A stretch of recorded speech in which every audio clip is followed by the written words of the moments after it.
tudo pede um pouco mais de calma, até quando o corpo pede um pouco mais de alma. A vida não para. Enquanto o tempo acelera e pede pressa, eu me recuso, faço hora, vou na valsa. A vida é tão rara. Enquanto todo mundo espera a cura do mal e a loucura finge que isso tudo é normal, eu finjo ter paciência.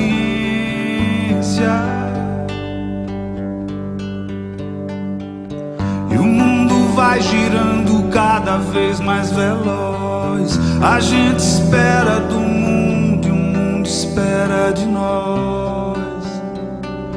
Pouco mais de paciência.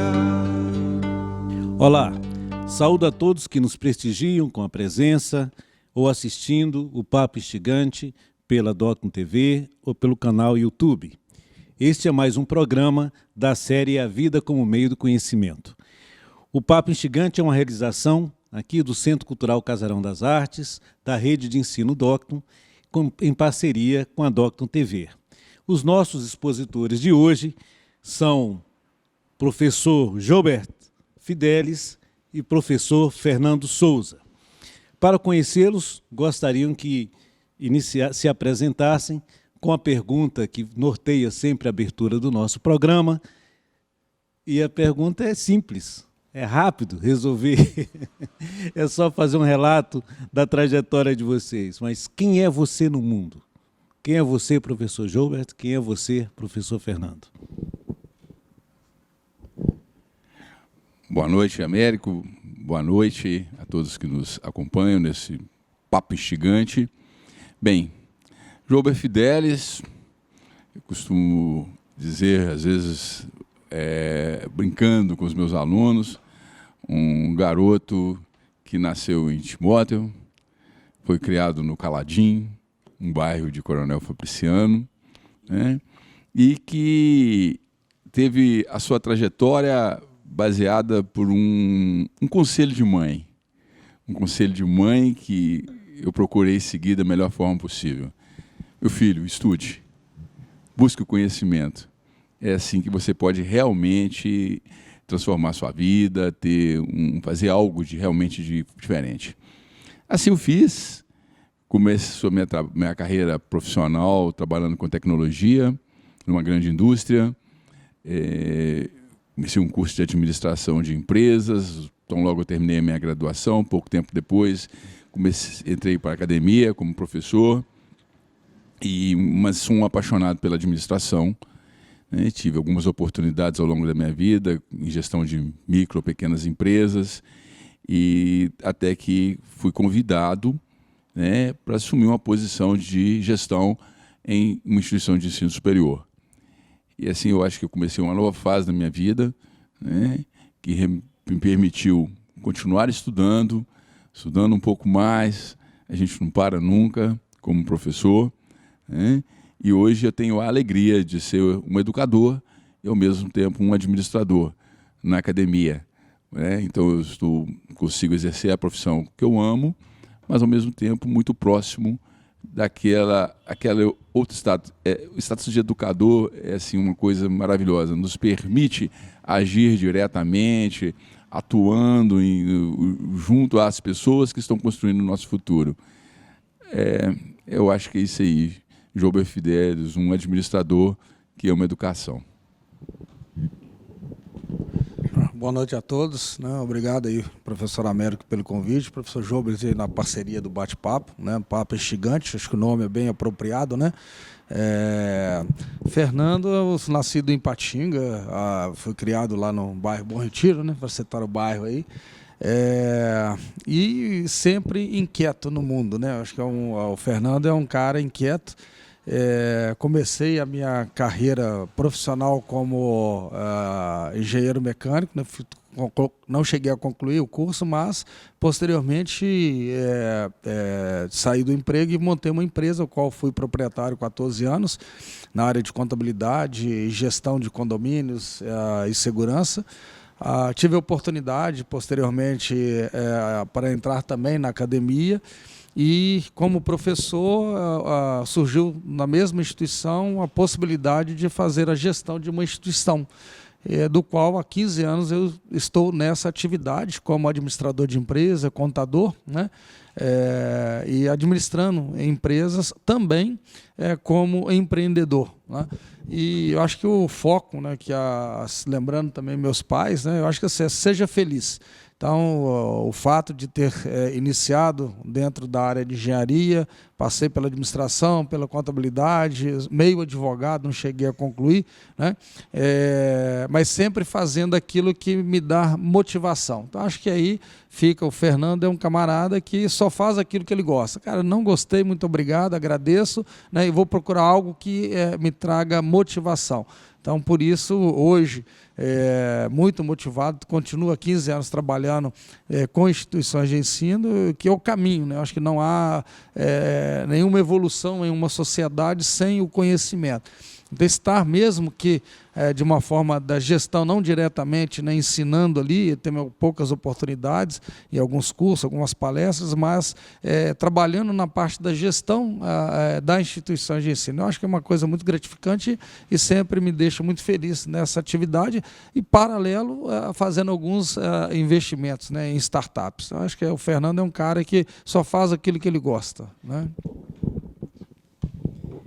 Bom, o prazer de viver dos dois, professor Joubert e professor Fernando, fez com que esse programa convidasse para discutir o tema: em tempos de crise, é possível gerir uma empresa com eficiência? Meus caros, já se disse aí que gestão e sobrevivência andam lado a lado. E aqui nós falaremos exatamente a gestão empresarial em tempos de crise. É comum ver empresários com receios e muitas dúvidas sobre como fazer em tempos de crise. Alguns não sabem mesmo que rumo tomar, né? Inclusive, um próximo passo poderá ser fatal, poderá levar à própria falência. Então, eu gostaria que vocês abrissem esse programa tentando responder a uma questão que vai no cerne da questão. Quer dizer, qual é a importância do gestor em tempo de crise? Bem, professor Américo, o gestor ele tem diversos papéis, né, dentro de uma organização. E eu vou falar naquela linha, o Fernando é um administrador também, mas a administração é uma área muito ampla, é uma ciência muito ampla, né? Eu vou enveredar por aquele caminho que eu mais me especializei nos últimos tempos. Eu acho que é fundamental que você conheça o ambiente no qual você está atuando e que você conheça a sua organização. Só existe uma forma de fazer isso hoje: ter e usar informação. Muitas vezes a gente ainda vê alguns empreendedores, alguns gestores tomando decisões com base em sentimentos, em percepções, em costumes, em algo que sempre deu certo. Mas isso já não vale mais nos tempos de hoje, sabe? Em função de velocidade de mudança de ambientes, né, que isso é uma constante, e às vezes num ritmo que a gente não consegue acompanhar, e muitas vezes em função de se não acreditar que pode ser diferente. É um perigo, principalmente para negócios que deram certo por muito tempo. É comum, infelizmente, a gente vê nos dias de hoje negócios tradicionais nas cidades simplesmente fechando a porta, sendo engolidos por outros que estão chegando, às vezes do mesmo setor, às vezes de setores que eram desconhecidos ontem, que não existiam, né? São muitos os exemplos, acredito que a gente vai, nesse papo instigante, poder conversar sobre algumas questões de uma maneira mais específica.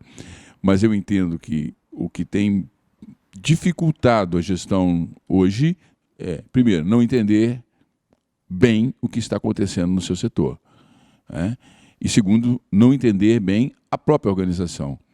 Porque às vezes você tem muita informação, muita coisa dentro, muito relatório, muito dado, muito registro, mas você não sabe utilizar ou não tem como utilizar tudo isso, tá? Só para a gente começar, colocar uma pitada nessa questão, o que está acontecendo hoje com o setor de hotelaria? Com negócios que estão como Airbnb, que é um negócio que não tem propriedade, não tem quarto, não tem cama, e está mudando muito esse setor, sabe? Será que realmente esse impacto pode chegar aos hotéis de cidades como Caratinga, Teoflotone, onde hoje eu estou trabalhando, ou Timóteo, onde nasci, ou isso é coisa de cidade grande, de capital, de um outro mundo, aquele mundo que nós não vivemos? A capacidade de perceber até onde seremos afetados realmente faz a diferença, pode fazer a diferença, sabe? Bom, eu acho que primeiro que se você me falar aí um empresário que mesmo em momentos de abundância, né, ele não reclame que está difícil a vida, né, você me aponta aí porque eu não conheço. Então, essa crise sempre terá, né? Eu acho que o empresário ele não pode, e normalmente ele não faz isso, né? Ele vive no mar tranquilo, né? Não no mar revolto. E sempre ele vai reclamar, sempre ele vai falar que está difícil, né?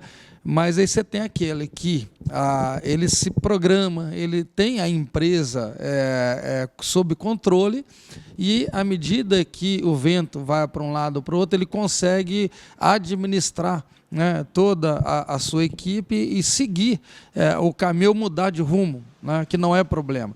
E, inclusive, até saber o momento e a forma de encerrar a atividade e ter outra atividade, né? Então, eu acho que essa questão da gestão, ela sempre foi importante. Sempre será importante. E crise, todo empresário sempre vai falar que está em crise. Obviamente, tem mercados que têm impacto maior.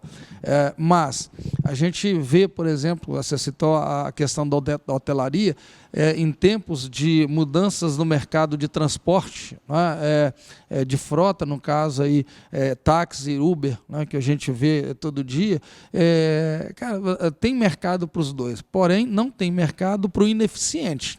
Então, o taxista, né, que ele aprendeu que se tratar o cliente com carinho, né, com atenção, ele tiver um carro limpinho, oferecer lá um mimo para o cliente, ele vai sobreviver. Continua os dois trabalhando no mesmo mercado. Ampliou as possibilidades, né? Ampliaram-se as possibilidades. Agora, sem gestão, acho que aí com crise ou sem crise, esse empresário ele está fadado ao fracasso, né? E a gente observe, por exemplo, onde eu já vi várias vezes, né, farmácias uma do lado da outra, padarias onde tinha um empresário com um comércio de padaria fechou, alguém foi lá e comprou o fundo de comércio, teve a mesma atividade no mesmo local e dá certo, né? O que muda, né? Tivemos agora, tá recente para nós, uma companhia aérea que pediu falência. E por que as outras duas estão, né, a todo vapor, crescente, e você vai nos aeroportos lotados, né? Dificilmente você pega um voo vazio. Certa vez, vindo de Brasília para o Rio, e aí, cara, foi em 4 anos que eu trabalhei em Brasília, morando em Juiz de Fora, fazendo toda semana 2 vezes esse voo. Certa vez o voo tinha 30% da capacidade. Eu até fiquei assustado, perguntei se não tinha uma ameaça de bomba, porque não tinha lógica do voo tão vazio, né? Em 4 anos, o único voo vazio que eu peguei com 30% da capacidade. Fora disso, é um mercado que está aí para todo mundo, né? E por que a empresa quebrou? Né, pediu falência, e as outras duas estão aí com rentabilidade, mostrando seus balanços, né, lucratividade, rentabilidade. Então, acho que é tudo uma questão de gestão, né? A minha opinião, acho que então, a gestão é a que dá perenidade para todas as empresas, né? Eu quero aproveitar a oportunidade que vocês trouxeram alguns exemplos e citar duas questões. Primeiro, uma situação macro. Em abril desse ano, a Ford anunciou seu fechamento na ABC após 52 anos de atividade. E agora, recente, no final do mês de junho, o IBGE divulgou um dado que, em 4 anos, o comércio perdeu 411 postos de trabalho e 80 mil empresas. O segmento que mais fechou a loja foi exatamente de vestuário e calçado, seguido pelo setor farmacêutico. Desta forma, o que mais demitiu os trabalhadores, mais de 65 mil só no mercado, só no comércio varejista. Então vamos lá. Os nossos gestores têm essa capacidade crítica e analítica que vocês, de uma certa forma, trouxeram, né, acreditando que pudessem fazer, que pode fazer a diferença, né, na gestão do negócio? Onde deve estar o olhar dos gestores em tempos de crise?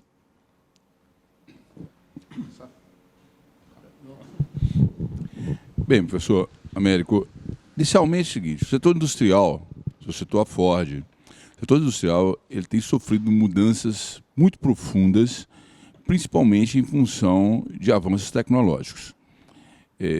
Costumo dizer que, para os meus alunos, que nós estamos vivendo no olho do furacão, né, um momento de mudanças muito profundas, muito semelhantes a que vivemos quando nós saímos da era agrária para a era industrial. Ontem mesmo vi uma reportagem sobre o uso de drones na agricultura, o que vai ainda diminuir mais ainda o número de empregos no setor agrário. Mais eficiência, rapidez, qualidade, está sendo que vem com essa questão desse avanço tecnológico. Quando nós saímos da era agrária para a era industrial, houve muita perda de emprego.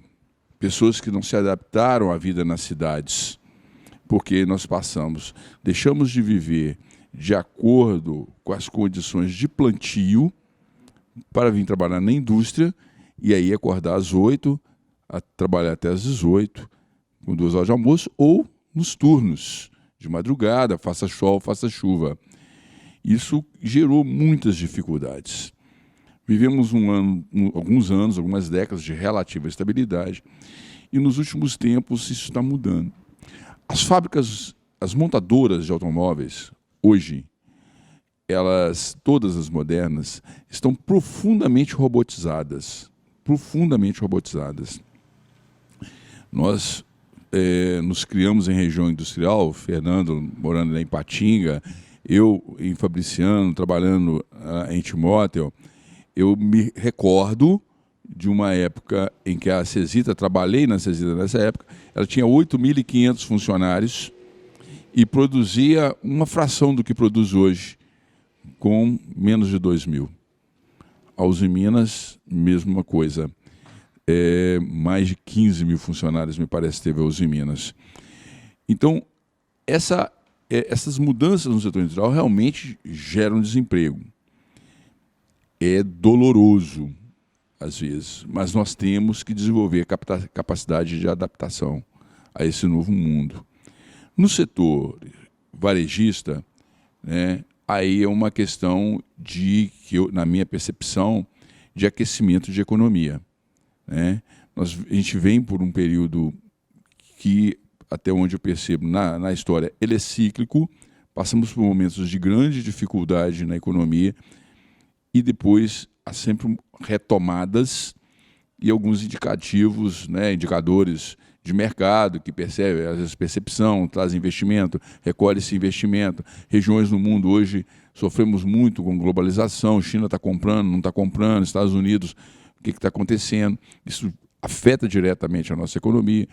Alguns novos players aí, né, a Índia entrando, a África do Sul em determinados setores, os BRICS, a Austrália, né, hoje, para citar o nosso estado, muito dependente de mineração e de tudo que que surge a partir da mineração. Austrália muito forte, trabalhando muito perto da China. Quer dizer, isso tudo afeta muito a nossa economia e vem com esses problemas de desemprego que tem se gerado. Precisamos de mais qualificação, tá? Para ter mais produtividade e mais capacidade de resposta. As pessoas precisam entender isso. Tem que se qualificar. Tá? Sem qualificação, nós sofreremos muito nesse ambiente, muito mesmo. Ele vai ser sempre mais pesado, mais duro para quem não se qualifica e para quem não tem capacidade de adaptação. Tá?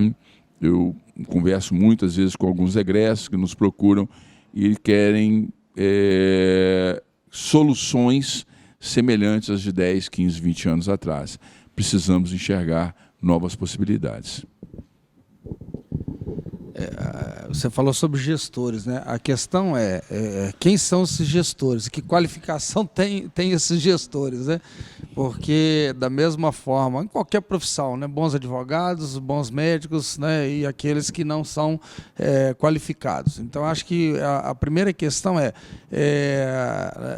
falar que é gestor é fácil. Né? Ter o conhecimento e gerir uma empresa de forma eficiente e eficaz é totalmente diferente. Você citou dois segmentos, a parte de automobilística e a parte farmacêutica. A parte automobilística, quando a gente vê o caso da Ford, mas por outro lado, no próprio Brasil nós temos a Caoa, né, que tem a marca Chery e a marca Hyundai, que cresce. E como é possível? Eu não sou especialista na área, né, não pesquiso nada na área de automobilística, mas a Ford nos Estados Unidos, qual foi o problema? É uma empresa muito antiga, ela teve um crescimento e um poder financeiro muito grande e foi dando benefícios para os colaboradores, planos de saúde, previdência privada, etc. E fez com que o custo operacional ficasse tão alto em comparação àqueles que iniciaram o negócio com um custo operacional muito mais baixo. Então teve um problema desse nos Estados Unidos, não sei, não, como eu falei, não vi o caso no detalhe, né? Mas a gente pode só citar duas empresas do mesmo segmento, que uma cresce e a outra fecha. No caso da indústria farmacêutica, eu não sei como é que eles falam, se é EMS ou EMS, né? Que é uma indústria que fabrica genérico. Essa semana anunciou um investimento milionário para produzir medicamentos que necessitam de receituários, tá? Então, medicamentos controlados.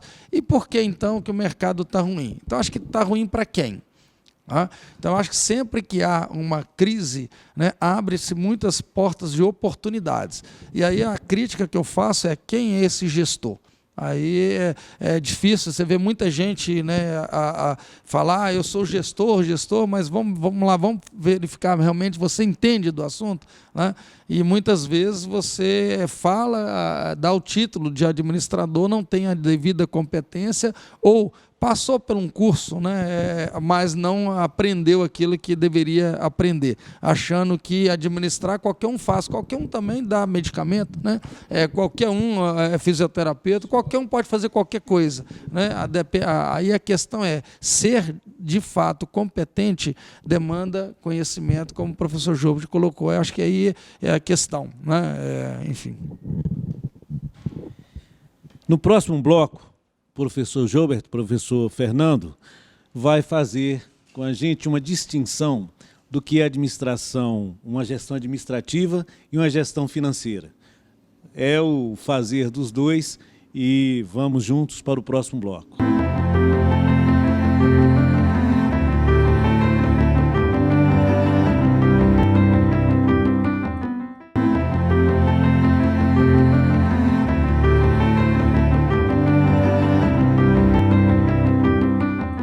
Olá, estamos de volta com o Papo Instigante.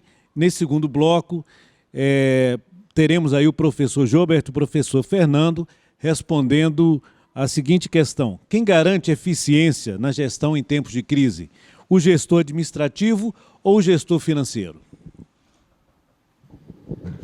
Cara, eu estive em São Paulo, no Congresso de Gestores Financeiros, Gestores Administrativos e Financeiros de Rede de Ensino, um congresso nacional, e tive a oportunidade de palestrar sobre gestão 360, sobre a ótica da eficiência financeira. Então, acho que a questão aí não tem um mais ou menos importante, né? A sinergia da empresa, né? Não adianta eu ter uma eficiência financeira e uma ineficiência comercial ou operacional. Então, acho que a visão sistêmica do negócio é que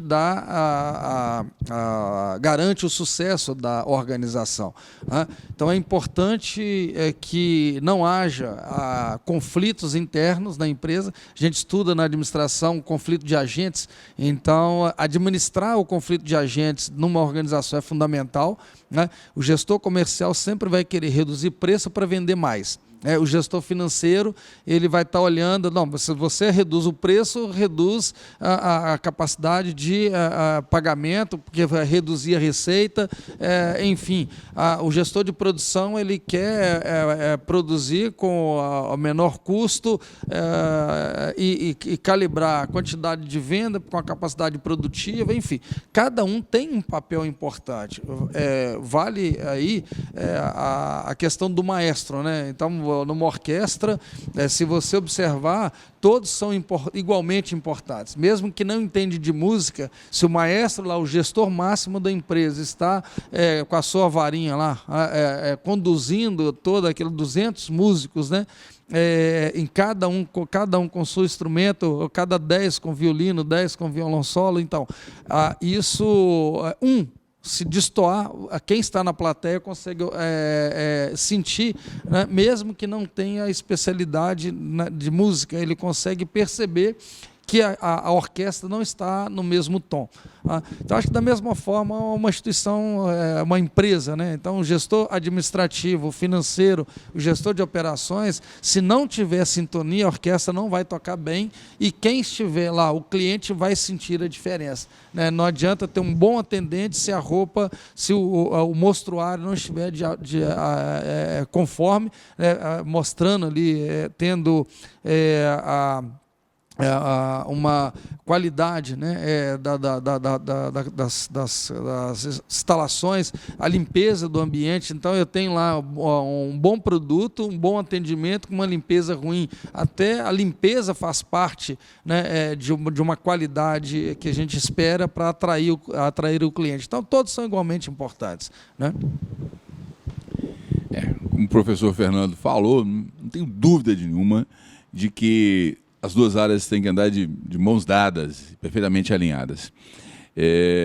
Ao longo da minha carreira, eu já vi empresas fecharem por uma total falta de gestão financeira.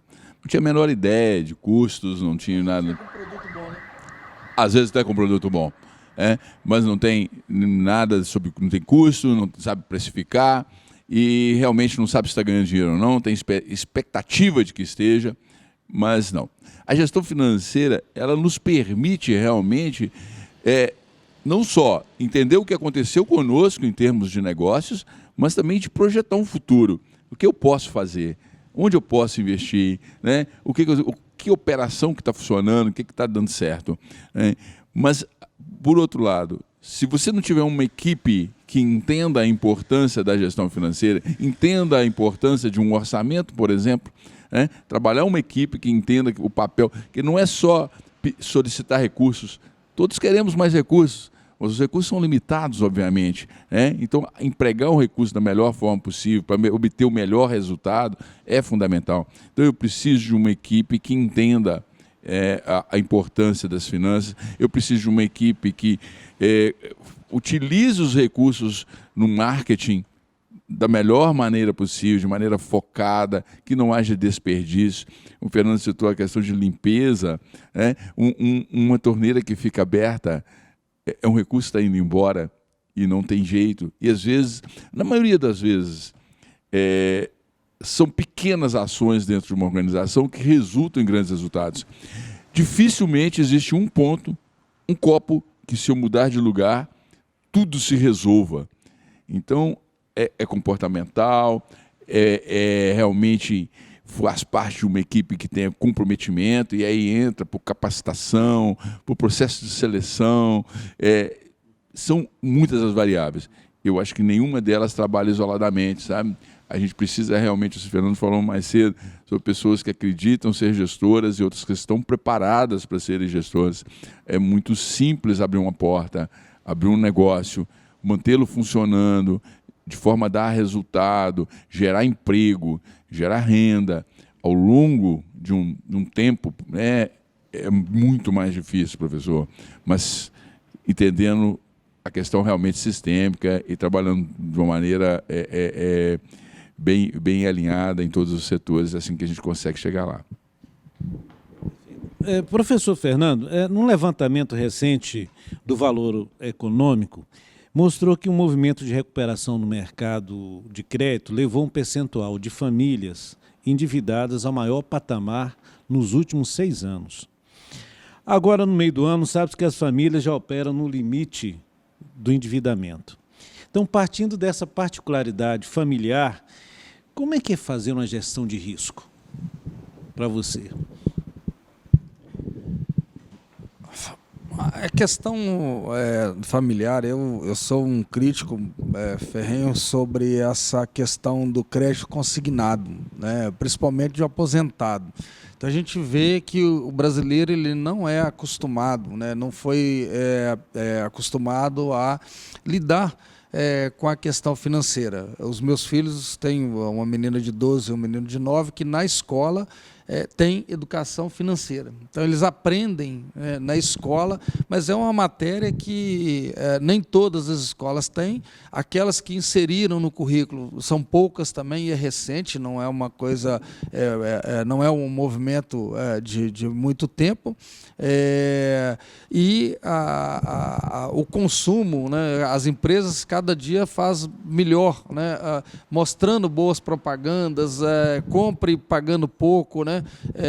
Uma rede de varejo no passado, ela quer pagar quanto? Né? E aí ficou, e as pessoas querem consumir, mas fazer a gestão, né, familiar, de forma que você tenha um planejamento daquilo que você almeja e faça uma análise da capacidade de pagamento com aquilo que você pode suportar ou não, identificar esse risco, né, de comprar a longo prazo, né, um bem durável, talvez de 36 meses, 50 meses, 60 meses para pagar.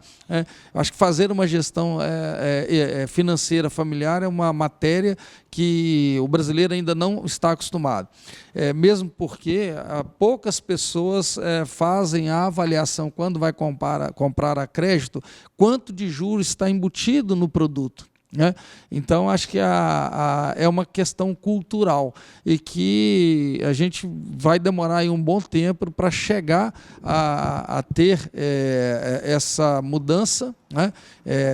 No perfil de investimento, no perfil de endividamento, nessa análise criteriosa, mas eu acho que, voltando sempre à origem, escola. Né? Então, começa na base, a gente precisa preparar a base para que esse futuro seja realmente promissor e essa questão da economia familiar, né, seja um tema desde as crianças, como acontece hoje em várias escolas, eu vejo isso acontecer em várias escolas, e aí a gente vai ter um futuro adequado, mas o assédio é muito grande, né, sobre o consumidor. Se você realmente não tiver um cuidado, você acaba entrando numa roleta russa aí perigosa.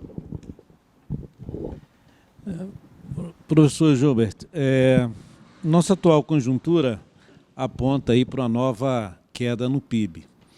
O Estado de Minas trouxe agora no início de julho a informação que pela 19ª vez a estimativa de crescimento da economia será reduzida, agora para 0,85. Era 0,85, agora passando para 0,82. Com tal cenário, dá para fazer uma gestão enxuta? Por exemplo, buscar investir em tecnologia é uma alternativa? Eliminar estoque é uma alternativa? Quer dizer, num cenário, né, de recrudescimento, né, do PIB, como é que dá para buscar uma gestão de um novo tipo, né, gerir de uma forma em que você não seja tão exposto a sucumbir a conjuntura? Só, Américo, o investimento em tecnologia ele é fundamental em diversos processos organizacionais. Gestão de estoque é um deles. Eu me recordo, há alguns anos, bastante, talvez uns 10 anos atrás, quando uma aluna, cujo o pai era proprietário de um negócio em Coronel Fabriciano, solicitou a ajuda de um professor, nosso amigo, para fazer lá uma consultoria. Eles estavam com uma dificuldade financeira muito grande e vivendo de hot money. O Fernando conhece bem esse negócio. E aí, esse professor, nesse trabalho de consultoria na empresa, identificou que eles tinham em estoque R$ 1 milhão que não girava há um ano. 1 milhão que não girava há um ano. Não é que o estoque dele era de 1 milhão. Tá? Aquilo ali era muito... Esse professor orientou a época que era mais barato fazer uma grande promoção com aqueles produtos e resolver o problema deles com o banco, que girava em torno de 300, 400 mil reais de dificuldade, do que continuar pegando dinheiro no banco e pagando juros. Falta de gestão, falta de entendimento do que existe dentro das suas paredes. É seu, produto seu. Precisamos, em tempos de crise, PIB, o cenário ainda não é um cenário de crescimento imediato. Alguns fatores começam a aparecer, como este acordo entre a União Europeia e o Mercosul. Isso vai levar ainda 1 ano, 2, para começarmos a colher os primeiros frutos. Alguns setores serão beneficiados no primeiro instante, outros não. Vai exigir adequação, tá? Porque alguns setores, a própria União Europeia vai se beneficiar. É normal, há um equilíbrio nesse mercado. Mas se você não entender que você precisa, não dá mais para a gente, não há recursos sobrando, dinheiro para que você não se preocupe com as suas.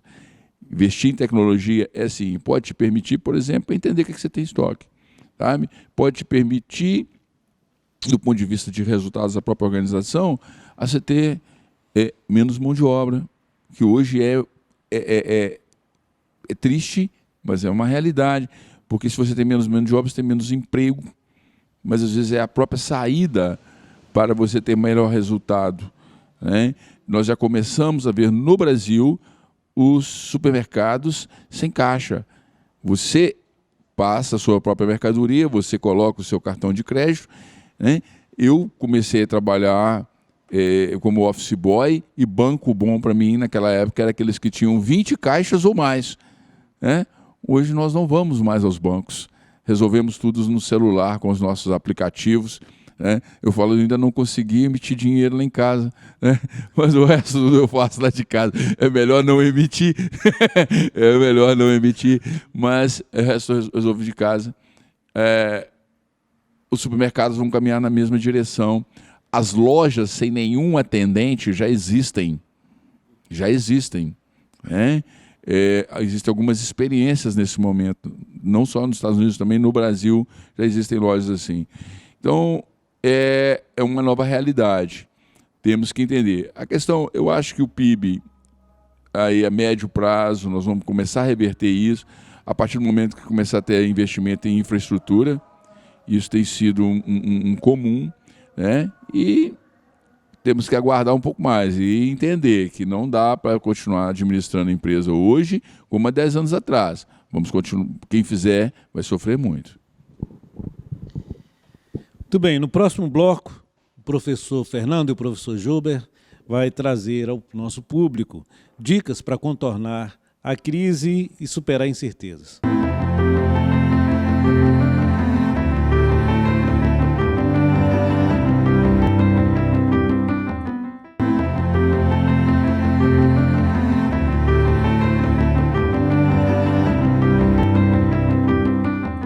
Estamos voltando com o nosso papo instigante com o tema: em tempos de crise é possível gerar empresas com eficiência, aqui temos o professor Gilberto e o professor Fernando, que ficaram nesse terceiro bloco de trazer algumas dicas sobre como superar, né, primeiro a incerteza, nós estamos falando de crise o tempo inteiro, né, e como contornar também, né, as dificuldades, os obstáculos que são colocados para os trabalhadores, para os produtores, enfim, todos aqueles que confiam em construir um país diferente, pujante e que tem um cenário aí de crise profunda. Então, gostaria de que vocês citassem pelo menos 3 dicas para o nosso público. É realmente um desafio, né? É um grande desafio, professor, mas vamos lá. Eu acho que primeiro você deve investir na sua equipe. Tenha uma equipe qualificada, sabe? Pessoas que realmente sejam capazes de estar ao seu lado, apoiando nas operações, nas decisões da sua organização. Muitas vezes as pessoas entendem que mandar embora um funcionário capacitado, que tem salário alto, e contratar um de salário baixo é uma saída interessante para diminuir custos. Mas muitas vezes esse que vem com salário baixo não tem experiência, não tem capacidade para te apoiar. Invista numa equipe qualificada. Eu acho que isto é fundamental para que a gente possa ter melhores resultados.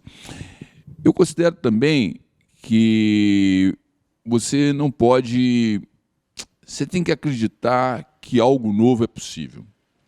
Acredite no novo. Tá?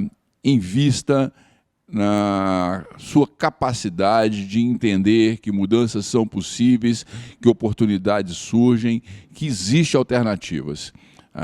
Os obstáculos, às vezes, se põem à nossa frente e a gente entende que é um grande dificultador, e muitas vezes o é, mas a gente não pode desistir. Tem que ter força, tem que ter vontade e tem que seguir em frente, que é possível. Tá?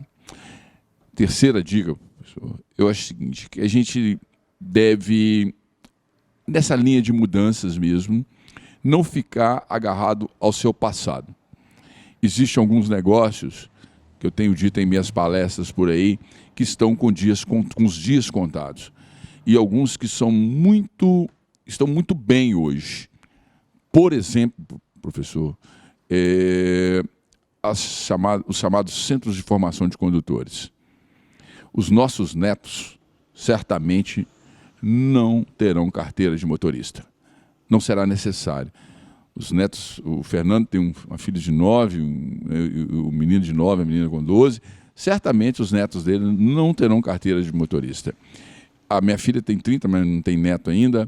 Também certamente não terá. Não será preciso, porque a tecnologia está mudando muito isso. Os carros autônomos já são uma realidade, assim como as escolas de língua. Nós hoje já usamos o Google. O Google melhorou muito nos últimos 10 anos para fazer tradução, e nós teremos alguns mecanismos tecnológicos que vão dar tradução e conversação, nos permitirão isso. Talvez seja um pouco de ousadia da minha parte, sabe, pensar nisso, mas eu estou falando de algo de 10, 15, 20 anos no máximo. São mudanças radicais. Então, acredite que mudanças são possíveis e busque alternativas. Acho que só aí as minhas 3 dicas. Bom, a escola de inglês eu acho que já está nesse ritmo, porque a minha menina com 12 anos, acho que ela fez 1 ano de inglês e já conversa fluentemente, entende tudo, né, de inglês, e o João Vitor está indo pelo mesmo caminho. A Júlia já sabe, faz as minhas traduções, né? Então acho que a internet possibilitou isso. Bom, primeiro acho que é qualificação. E não é só agora, não é só nesse momento. Sempre foi, sempre será. Né?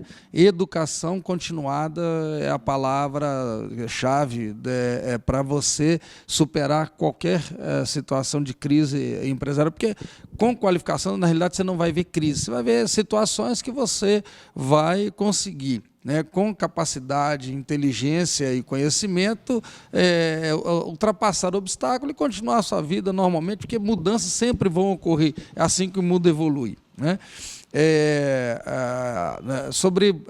Não pense complexo, né?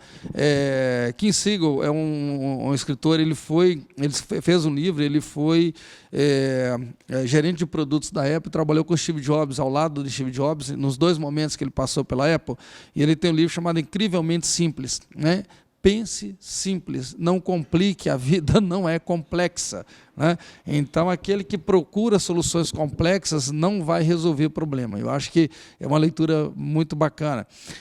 José Galó, ele é gestor da Renner há muitos anos e tem um livro chamado O Poder do Encantamento, fantástica leitura, e ele mostra, complementando aí a questão da vida simples, né? Quanto vale um sorriso, né? Quanto vale um bom atendimento, né? E aí eu acho que você também levar a vida com uma leveza, ele ajuda você a transpor qualquer crise. Isso eu digo assim, as pessoas, um mau administrador, um mau gestor, né, que não tem esse encantamento, não trabalha de forma simples, ele adoece as pessoas, né? Então eu acho que, e adoecendo as pessoas, adoece a empresa, e adoecendo a empresa, vai a óbito, né? Então eu acho que a simplicidade nas decisões é fundamental, conhecimento, estudo continuado, conhecimento continuado é fundamental, lembre-se, né, não é qualquer um que é médico, não é qualquer um que é advogado, diploma todo mundo pode ter, né? E não é qualquer um que é administrador de empresa. Então acho que se valha de boas pessoas, né? Como o professor Jobs colocou, no momentos de turbulência, vamos dizer assim, né, é o momento que você mais precisa de qualificação. Então é um momento de valorizar, não é momento de você trocar, né, e achar que você vai pegar um bom colaborador e trocar ele vai resolver o problema, muito pelo contrário, né? Você vai piorar a situação, porque vai trazer alguém para a tua equipe que não entende do teu negócio. Então eu acho que simplicidade, né, é fundamental, estudo continuado é fundamental, né, e valorize aqueles que realmente estão do teu lado, entendem do negócio, né, cuidado com os coaches. Infelizmente, né, eu já fiz coach, tem ótimas, né, a coach que me atendeu em Brasília, fantástico, me ajudou muito, né, mas assim como também não tem, nem todo mundo é um bom advogado, um bom gestor e tal, não tem ótimos coaches também no mercado, mas cuidado, né, com aquelas pessoas que vão te dar receitas milagrosas, não existe.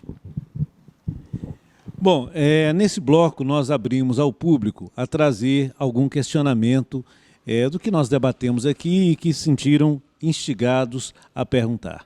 Então vamos ao público a nossa primeira pergunta. Eu gostaria de saber como fica a gestão de pessoas nesses tempos de uso de tecnologia dentro das organizações, né? Que os jovens hoje todos conectados, super conectados, como fica o papel do líder aí nessa gestão de pessoas? Eu queria perguntar qual o impacto da transformação digital nos negócios. Bom, professores, temos aí 2 questionamentos, então passo ao professor Fernando responder a primeira questão. Bom, a questão da transformação digital, o impacto disso nas empresas, eu vejo que é uma evolução natural, mas que as empresas realmente têm que focar, né, naquilo que o crescimento, né, da tecnologia digital impacta no teu negócio. Então, acho que é importante ter essa visão. E, quando a gente fala de transformação digital, tem uma analogia bem interessante, você vai ver na internet, é um caixa eletrônico onde, por dentro do caixa, é uma pessoa. Então, você coloca o cartão, digita lá para tirar da tua conta, e alguém dentro do caixa eletrônico escondido pega o dinheiro e coloca na gavetinha e te passa. Transformação digital não é você ter o front-end, né, onde o seu cliente faz um pedido ali, pelo celular, só que o back-end dentro da empresa está toda analógica. Então, o cuidado que eu coloco nesse tempo a transformação digital das organizações é de dentro para fora e não de fora para dentro, né? Porque você vai criar uma expectativa, se você começa a mostrar que você é digital para o público, mas internamente a sua empresa é toda analógica. Você vai frustrar a experiência do cliente, né, e não vai dar certo. Então, a transformação digital tem um impacto positivo, muito positivo nas empresas, mas tem que ser de dentro para fora e não de fora para dentro.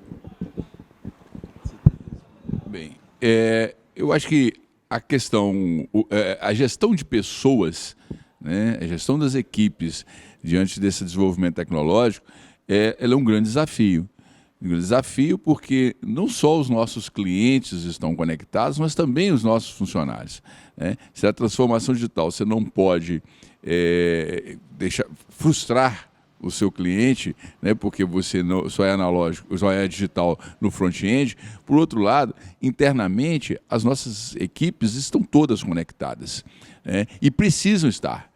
E precisam, porque todos os setores das organizações estão sendo altamente impactados por esse desenvolvimento tecnológico. E por que é desafiante? Porque nós vivemos num mundo, né, fomos criados, a maioria de nós, gestores, hoje os líderes, os gerentes, os diretores, foram criados em um mundo em que essas tecnologias não estavam tão disponíveis. O nosso atendente do balcão não usava o WhatsApp, ele não tinha acesso ao Facebook pelo telefone, pelo celular. Então, eu repito, investir nas equipes para que elas entendam a importância do papel delas dentro da organização é fundamental. Tá? O Fernando citou alguns livros, eu gostaria de deixar também uma contribuição.